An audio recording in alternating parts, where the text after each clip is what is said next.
Hello, welcome to my channel spice and smiles. అందరూ ఎలా ఉన్నారు? మేము చాలా బాగున్నాము. మీరు కూడా బాగుండాలని కోరుకుంటూ ఈ వీడియో స్టార్ట్ చేసేద్దాము.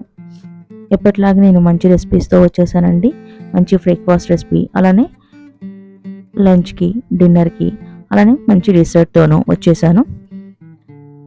బ్రేక్ఫాస్ట్గా నేను గుంట పొంగడాలు, అలానే పాలకూరతో స్పెషల్స్ చూద్దాం. ఈరోజు పాలకూరతో పప్పు, అలానే పాలక్ పన్నీర్ కర్రీ చపాతీలతో చాలా బాగుంటుంది కదా. పిల్లలు పెద్దలు బాగా ఇష్టంగా తింటారు. ఆ రెసిపీస్తోనే ఇంకా మనకి డిసర్ట్గా నేను బనానా కేక్ చేశాను, అది కూడా ఒకసారి చూసేద్దాము. అలాగా రెసిపీస్ మనం వంటలు చేసుకుంటూ చిన్నగా మన కోసము, లేడీస్ కోసము ఒక రెండు మాటలు మాట్లాడుకుంటూ వంట చేసేద్దాము. ఇంకా స్టార్ట్ చేసేద్దామా? ఇక్కడ నేను గుంట పొంగడాలకు బ్రేక్ఫాస్ట్గా గుంట పొంగడాలు చేస్తున్నానండి. ఇవి మా సైడ్ గుంట పొంగడాలు అంటారు. మీ సైడ్ ఏమంటారో తప్పకుండా నాతో కామెంట్ చేయండి. దానికోసమని నేను ఇడ్లీ పిండి తీసుకున్నాను. ఇడ్లీ పిండితో మనము ఇడ్లీ మేక్ చేస్తాం కదా, అదే పిండితో అది నేను ఫస్ట్ రోజు నేను ఇడ్లీ వేస్తానండి. రెండో రోజు ఇలాగా దిబ్బరట్టు కానీ లేదా ఇవి కానీ వేస్తాను. ఆ ఇడ్లీ పిండి తీసుకొని దానిలో ఒక 2 స్పూన్స్ బియ్య పిండి వేశాను. అందులోనే ఆనియన్, కొత్తిమీర, కొద్దిగా సాల్ట్ వేశాను. అలానే కొద్దిగా కుకింగ్ సోడా వేసి యాడ్ చేసి బాగా మిక్స్ చేసేసి ఈ విధంగా కన్సిస్టెన్సీ వచ్చేలాగా ఉంచుకోవాలండి. ఇక్కడ నేను ఇలా ప్యాన్ తీసుకొని, దీన్ని గుంట పొంగడాల ప్యాన్, ఈ ప్యాన్లో కొద్దిగా చిన్నగా స్పూన్తో వేసి ఇలాగా మూత పెట్టేశాను. ఈ రెసిపీ మీలో ఎంతమందికి తెలుసో నాతో తప్పకుండా కామెంట్ చేయండి. ఇవి ఒక 10 to 15 మినిట్స్ తర్వాత టర్న్ చేయండి. నెక్స్ట్ సైడ్కి టర్న్ చేయండి.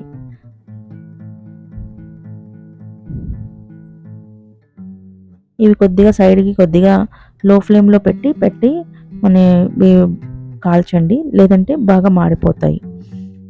ఇవి బాగా వేగినట్టు పక్కన పెట్టేసేసేయండి. మనం ఏ పనైనా చేస్తే కొద్దిగా ఇంట్రెస్ట్గా హ్యాపీగా చేసామనుకోండి, అవి పర్ఫెక్ట్గా వస్తాయి కదా.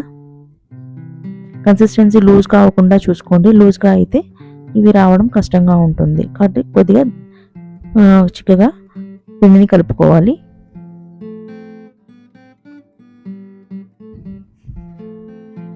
బ్రేక్ఫాస్ట్గా దీంట్లో పప్పుల చట్నీ లేదా అల్లం చట్నీతో చేశాను. చాలా బాగుంటాయండి. తప్పకుండా ఈ రెసిపీని ట్రై చేయండి. ఇంకా నేను లంచ్ కోసమని ఇక్కడ పాలకూరతో పప్పు చేస్తున్నాను. దానికోసమని ఆనియన్, టొమాటో, పచ్చిమిర్చి, అలానే కొద్దిగా కొత్తిమీర కట్ చేసుకొని, పాలకూరని కూడా బాగా క్లీన్ చేసుకొని కట్ చేసుకొని పక్కన పెట్టుకున్నాను. ఇలాగా బ్రేక్ఫాస్ట్ తర్వాత నేను సర్వ్ చేసి ఇచ్చేసానండి. ఆ తర్వాత నేను ఇంకా వంట పని చూస్తున్నాను కదా. ఇంకా ఇలాగ వన్ బై మనము ఫాస్ట్గా చేసుకున్నాం అనుకోండి, మన పనులన్నీ త్వరగా అయిపోతాయి. చేసేటప్పుడు కొద్దిగా హ్యాపీగా చేసామనుకోండి, మన రెసిపీస్ కూడా బాగా మంచిగా వస్తాయి. మనం హ్యాపీగా ఉంటే మన ఇల్లు కూడా హ్యాపీగా ఉంటుంది.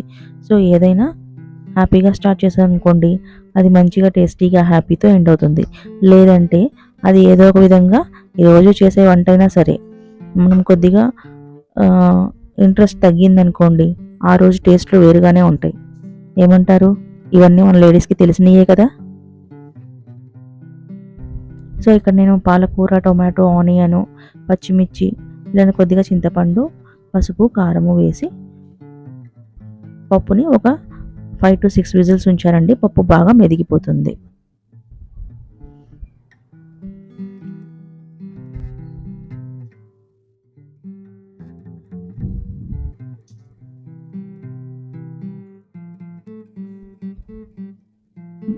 పప్పు మెదిగిన తర్వాత ప్రెషర్ తీసి చూడండి. ఆ తర్వాత కొద్దిగా పప్పు గుత్తితో వెనిపేసేసి సాల్ట్ యాడ్ చేసేసి ఇంకా పప్పుకి పోపు వేసేయండి. పోపు వేసేటప్పుడు కొద్దిగా ఒక 2 వెల్లుల్లిపాయ రెబ్బలు దంచి వేయండి. పప్పు మంచి టేస్ట్ వస్తుంది ఇంగువ యాడ్ చేస్తే. రోజు చేసేసే రెసిపీస్ అయినా సరే మనం కొద్దిగా హ్యాపీగా ఇంట్రెస్ట్తో చూపించామనుకోండి, అవి ఎక్సలెంట్గా వస్తాయి. ఇవన్నీ రెసిపీస్ మనం ఎప్పుడూ చేస్తున్నవే, కానీ ఎప్పుడూ చేస్తూనే ఉండాలి కదా. సో మనకి తెలిసినవే అయినా సరే కొద్దిగా జాగ్రత్తగా ఉన్నామనుకోండి చేసేటప్పుడు టేస్ట్ పర్ఫెక్ట్గా వస్తుంది కదా. ఏదైనా సరే ఉప్పైనా కారమైనా ఎక్కువ ఉన్నా తక్కువ ఉన్నా ప్రాబ్లం ఉంటుంది. చూసుకొని జాగ్రత్తగా వేసుకున్నామనుకోండి అన్నీ బ్యాలెన్స్డ్గా ఉంటాయి, కర్రీ పర్ఫెక్ట్గా ఉంటుంది. అలాగే మన లైఫ్లో కూడా మనం కూడా ముఖ్యంగా మహిళలు వాళ్ళు కూడా మనలో ఉన్న కష్టాలు ఇవన్నీ కొద్దిగా బ్యాలెన్స్డ్గా లాక్కొచ్చేసామనుకోండి, పిల్లలతో పెద్దవాళ్ళతో ఇవన్నీ కొద్దిగా బ్యాలెన్స్డ్గా లాక్కురావాలి. లాక్కొస్తే అన్నీ పర్ఫెక్ట్గా ఎండింగ్కి వస్తాయి, అంతే కదా. చూస్తుండగానే ఇలా పప్పు కంప్లీట్ అయిపోయిందండి. ఇంకా నేను ఆ రోజు ఆలూ ఫ్రై చేసేసి పప్పు చేసేసాను. ఆ రోజుకి లంచ్ కంప్లీట్ అయిపోయింది.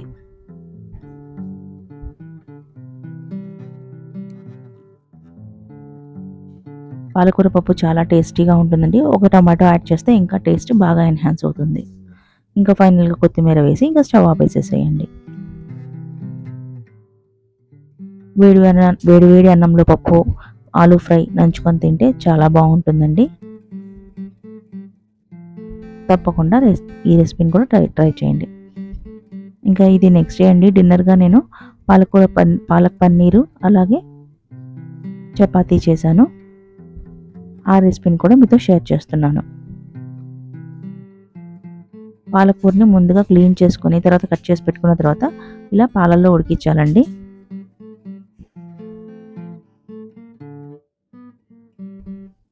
ఇలా బాగా బాయిల్ అవుతున్నప్పుడు ఎక్కువగా బాయిల్ చేయకండి. ఒక 2 మినిట్స్ బాగా నీళ్లు మరిగిన తర్వాత ఇంకా స్టవ్ ఆపేసి అవి వడకట్టేసేసి బాగా చల్లారేదాకా ఉంచండి.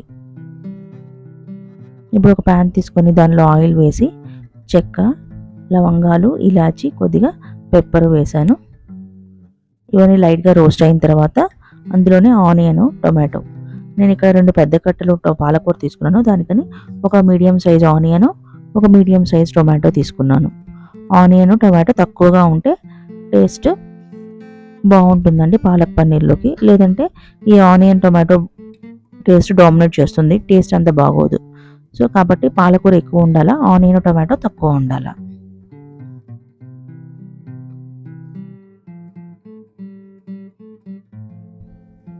సో బాగా ఆయిల్లో ఫ్రై అయిన తర్వాత ఇది కూడా స్టవ్ ఆపేసేసి చల్లారి పెట్టండి. ఇవి రెండు చల్లారిన తర్వాత మిక్సీ వేసేయండి. పాలకూరను ఈ ఆనియన్ మిశ్రమాన్ని రెండింటిని కలిపి మిక్సీ వేసేసేయండి. మిక్సీ వేసేటప్పుడు ఒక చిన్న ఐస్ ముక్క ఉంటుంది కదా, మనం ఫ్రీజర్లో పెట్టుకున్న ఐస్, అదొకటి యాడ్ చేసామనుకోండి ఆ పాలకూరలో గ్రీన్ తగ్గకుండా మంచి కలర్ ఉంటుంది. లేదంటే మిక్సీలో వేసినప్పుడు హీట్కి కొద్దిగా గ్రీన్ డార్క్ షేడ్ వస్తుంది. అలా రాకుండా బాగా మంచి గ్రీన్ కలర్లో ఉండాలి అంటే ఒక ఐస్ ముక్కని యాడ్ చేయండి. ఇలాగ చిన్న చిన్న టిప్స్ పాటించామనుకోండి మన వంట సూపర్ కలర్ఫుల్గా కూడా ఉంటుంది. ఇలా మిక్సీ పట్టుకున్న తర్వాత ఇప్పుడు అదే ప్యాన్లో ఆయిల్ ఉంది కదా, అదే ఆయిల్లో కొద్దిగా నేను బటర్ యాడ్ చేశాను. ఈ మసాలా కర్రీస్కి కొద్దిగా ఆయిల్ ఎక్కువ ఉంటే బాగుంటుందండి. ఆయిల్ కానీ బటర్ కానీ మసాలా కర్రీస్ చేసేటప్పుడు కొద్దిగా బటర్ కానీ ఆయిల్ కానీ ఎక్కువ వేయండి. ఎప్పుడు చేయం కదా, అప్పుడప్పుడు చేసుకునేవి కదా, కొద్దిగా ఆయిల్ ఎక్కువ తీసుకున్నా పర్లేదు. ఇందులోనే నేను అల్లం వెల్లుల్లి పేస్ట్ వేసాను. బటర్ యాడ్ చేసిన తర్వాత అందులోనే సాల్ట్ యాడ్ చేశాను. అల్లం వెల్లుల్లి పేస్ట్ పచ్చి వాసన పోయేంత వరకు ఉంచండి. ఇప్పుడు మనము మిక్సీ వేసుకున్న పాలకూర మిశ్రమాన్ని కూడా వేసేసేయండి. చూసారా గ్రీన్ కలర్ ఎలా ఉందో.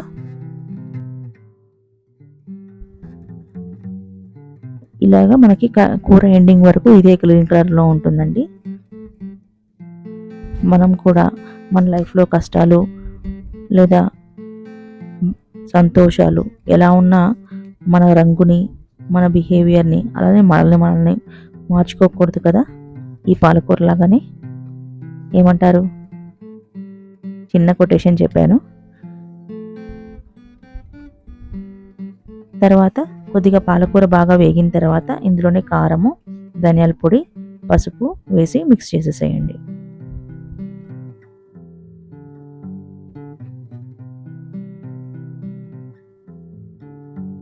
వేసి మూత పెట్టి ఒక 2 మినిట్స్ మగ్గనివ్వండి. ఇలాగ బాగా మగ్గిన తర్వాత కొద్దిగా మిర్చి యాడ్ చేశాను. ఒక 4, 5 మిర్చీలు కట్ చేసి వేసాను. దానిలోనే పన్నీర్ యాడ్ చేసేసాను. ఇక 2 మినిట్స్ బాగా మగ్గనివ్వండి. మీడియం ఫ్లేమ్లో పెట్టి మగ్గనివ్వండి. ఆ తర్వాత ఇంకా ఫైనల్గా కొద్దిగా కసూరి మేతి యాడ్ చేయండి. ఒక 2 స్పూన్స్ కసూరి మేతి క్రష్ చేసి వేసేసేయండి. ఆ తర్వాత బటర్ యాడ్ చేసేసి ఇంకా స్టవ్ ఆఫ్ వేసేసేయండి. పాలక్ పన్నీర్ కర్రీ రెడీ అయిపోతుంది. ఇది చపాతీలతో చాలా బాగుంటుందండి. ఇంకా దీని కాంబినేషన్గా నేను నైట్కి చపాతీలు చేసేసాను. చపాతీలు పాలక్ పన్నీరు మా ఇంట్లో చాలా ఫేవరెట్ అండి. ఎప్పుడు ఇష్టంగా తింటూ ఉంటారు.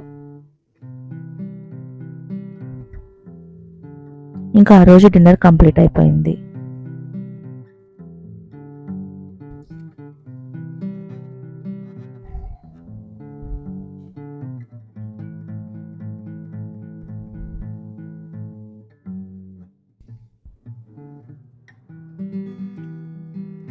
మనం వారానికి కావాల్సినవి కొద్దిగా మెయిన్గా ముందుగానే ప్రిపేర్ చేసుకున్నాం అనుకోండి. వెజిటేబుల్స్, ఆ వీక్లో చేయాల్సిన రెసిపీస్, ఇవన్నీ కొద్దిగా ఒక ఐడియాతో పెట్టుకొని కొద్దిగా వెజిటేబుల్స్ అవన్నీ మనం ఇంట్లో అవైలబుల్గా పెట్టుకుంటే మనం ఎప్పుడు కావాలంటే ఈజీగా మన వంట క్షణాల్లో రెడీ అయిపోతుంది.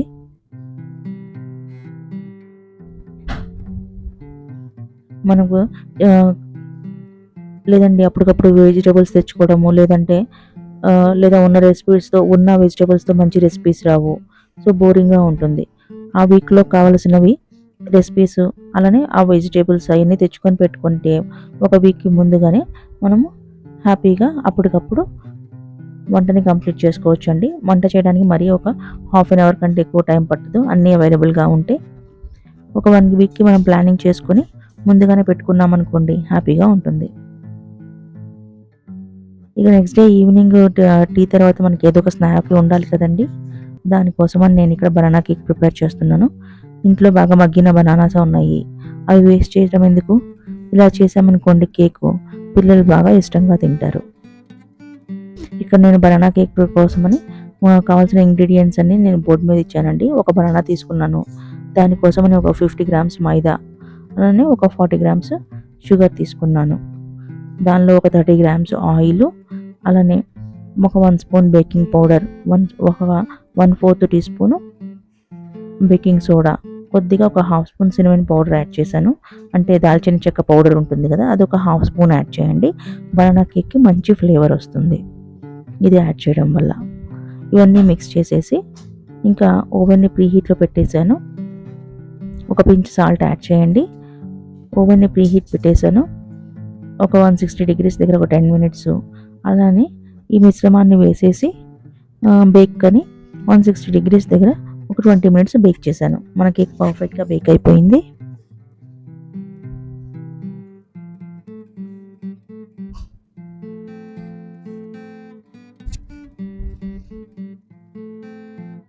బనానా కేక్ బాగుంటుందండి. టీ టైంకి మంచి స్నాక్గా ఉంటుంది. బనానా కేక్ చేసినప్పుడు మన కన్సిస్టెన్సీ ఈ విధంగా ఉండాలి. ఎక్కువ రన్నీగా చేయొద్దు. రన్నీగా చేస్తే మనకి కేక్ పర్ఫెక్ట్గా రాదు. ఎందుకంటే బనానాలో కూడా మాయిశ్చర్ ఉంటుంది కదా, అది బేక్ అవుతున్నప్పుడు దానిలో ఉన్న మాయిశ్చర్ అనేది రిలీజ్ చేస్తుంది. రిలీజ్ చేసినప్పుడు అప్పుడు ఎక్కువ లిక్విడ్ అయిపోతే మన కేక్ పర్ఫెక్ట్గా స్పాంజీగా ఉండదు. ఈ చిన్న చిన్న టిప్స్ పాటించండి. మన పర్ఫెక్ట్ ఏ బేకింగ్ అయినా కుకింగ్ అయినా రెండు ఏదైనా మనకి పర్ఫెక్ట్గా రిజల్ట్ వస్తుంది. సో బనానా కేక్ మనది కంప్లీట్ అయిపోయిందండి. ఇలాగ టూత్ పిక్తో గుచ్చితే క్లీన్గా రావాలి. అలా వస్తే ఇంకా మనది పర్ఫెక్ట్గా బేక్ అయిపోయినట్టు. ఇంకా ఒక 10 to 15 మినిట్స్ బాగా ఆరిన తర్వాత దీన్ని డీమోల్డ్ చేయండి. డీమోల్డ్ చేసి బాగా చల్లారిన తర్వాత సర్వ్ చేసి ఇచ్చేసేయండి. ఈ రెసిపీస్ అన్నీ మీకు నచ్చాయి అనుకుంటున్నానండి. నచ్చితే తప్పకుండా లైక్ చేయండి, షేర్ చేయండి. ఇలాంటి మంచి రెసిపీస్ కోసం మన ఛానల్ తప్పకుండా సబ్స్క్రైబ్ చేసుకోండి.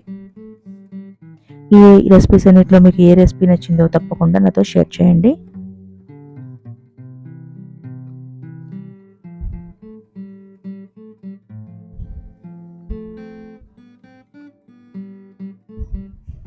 మన ఛానల్ చూస్తున్న లేడీస్ అందరికీ ఈ వ్లాగ్స్ ఈ రెసిపీస్ నచ్చాయి అనుకుంటున్నానండి.